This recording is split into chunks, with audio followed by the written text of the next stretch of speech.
trying to think of an analogy here for you as a salesperson. Hurricanes is the best way I can put it, right?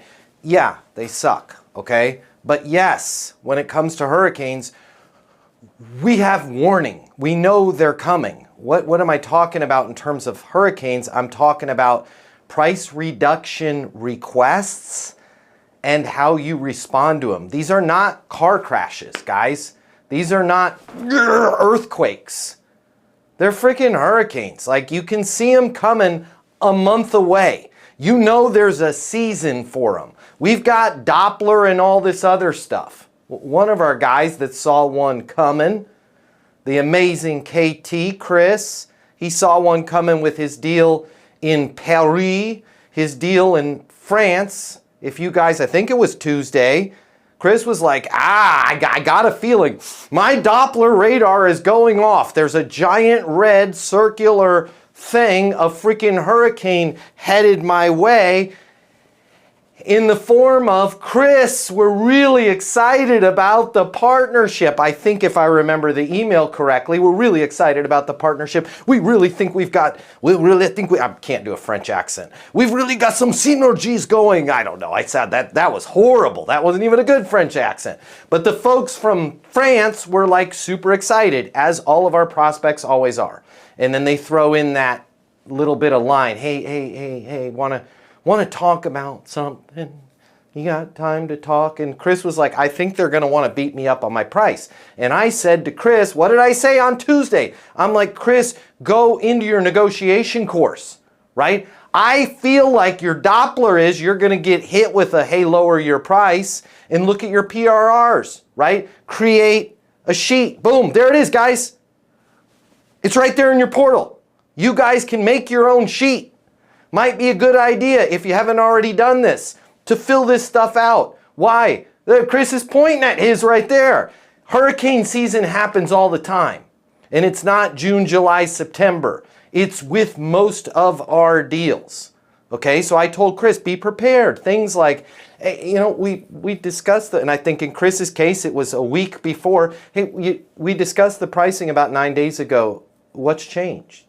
Right? Hey, is there anything in the recommendation that you'd like to remove? And then what did I tell Chris on Tuesday, guys? I said, Chris, don't offer a discount. Don't lower your price. If you need to, cover something. Pick up the cost of something. Hey, if you would be willing to, and the suggestion I made, maybe it wasn't the best one. I don't know. The fact is, I had a plan. And Chris left the call with a plan. I said, Chris, maybe you suggest, boy, I sure would like a video testimonial from a client in France. I'm trying to build up our European portfolio.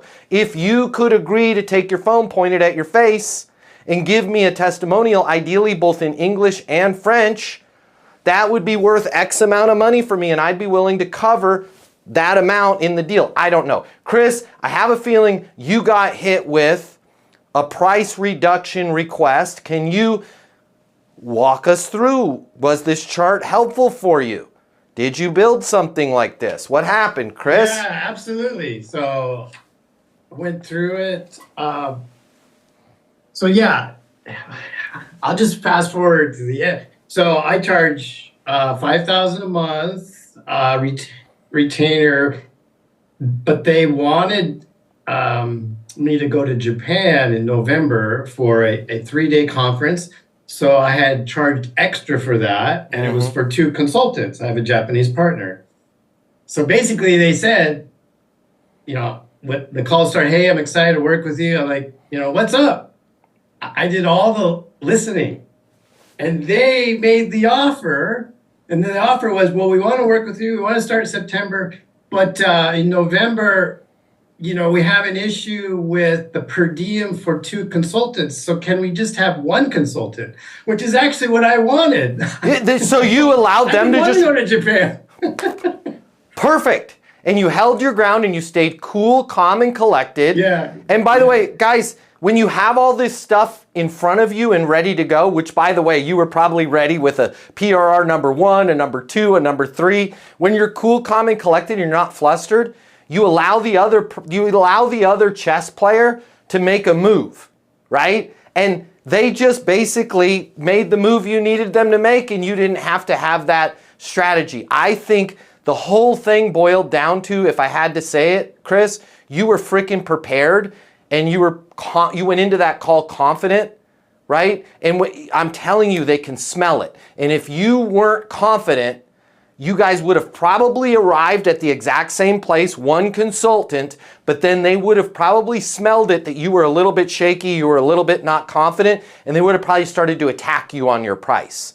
They felt that you were confident, and they felt that your willingness to uncouple the second consultant was a give for them, and they left the call feeling like they got something, even though it was a win for you. Well, and then let me end with this. So I followed your procedure. I repeated back everything they said, and then I said, well, I normally don't do discounts, and I'm like, I'm doing this, and I go, I tell you what, I can do this if you can do something for me. And I said, can you make a video testimonial in English and in French? And he literally like, yeah, sure, no problem. He goes, we'll get our CEO. I'll have our CEO get on the call. Yeah, and that, you know how valuable that is to you, Chris? Yeah. That's tremendously valuable to you. This is the stuff that drives me nuts. We don't trade anymore, right? Like, there's so much good bartering and trading that we can do, but we don't do it because we don't put the value on the front end. Hey, I'm willing to go out of my normal protocol, my normal procedure here, okay, if you're able to do this. And it's a give-get. There's one piece that you said in there, Chris, that I want you to get your muscle memory. Like if Derek at Strike Show was training you on your footwork, your foot was a little bit outside and a little bit out of position on something, and I just want you to bring the foot in, okay? And that's this, okay? And that is I don't normally do this. What our customers a lot of times hear is, when we say, I don't normally do this, what they hear is, well, you bet your ass you're going to do it for me, right? Because I'm a special, unique little snowflake. I'm special because everybody thinks they're special. So whenever we use the word like, hey, I don't normally do this, you bet your duty most of the time you're going to do it. So don't say that. Keep it simple and go, hey, here's the thing with our consulting group. All right, we are very staffed up on super intelligent people. We have the best in the business at this. However, in order to have our resources all aligned with the customer engagement, with the outcome for our customers, we just stripped away all of the stuff in the beginning. So here's the deal. We keep the price very simple. We keep it very fixed. We don't run specials. We don't run promotions. Our price is our price. I just wanted to make sure you were aware of that because I know there's a lot of other firms out there where a lot of stuff in the front end as far as promotional pricing and all that, and then leaves a lot to be desired on the back end. We're more focused on the outcome. Fair enough? Right? Oh yeah, oh no, that's great, yeah, because we want the outcome too. Like, we're not doing hey, I don't normally do this, right? In every movie, in every television show, in every freaking song I've ever listened to, I don't normally do this. The person's either actively doing it at the time or about to do it. So just remember that I don't normally do this is code for I'm gonna do it for you. So we're gonna not use that language anymore. Even if you are gonna do it, you're gonna say, I don't do it. Okay? In this particular case, if you're willing to do X, give me a testimonial, increase the engagement to a 2-year engagement, add 35 people to the portal, add the reporting dashboard, I'll cover the cost of it. See the difference there in our language, right? We're gonna cover the cost versus do it. But hell of a job, Chris. Hell of a job on that. I'm super proud of you. Hey, if you like this video, I'm going to get you closing more deals. I'm going to give you my closing mini masterclass, normally $300. Click the link here or in my bio. I will pick up all the costs for you. It's on me. Click the link. Let's get you closing.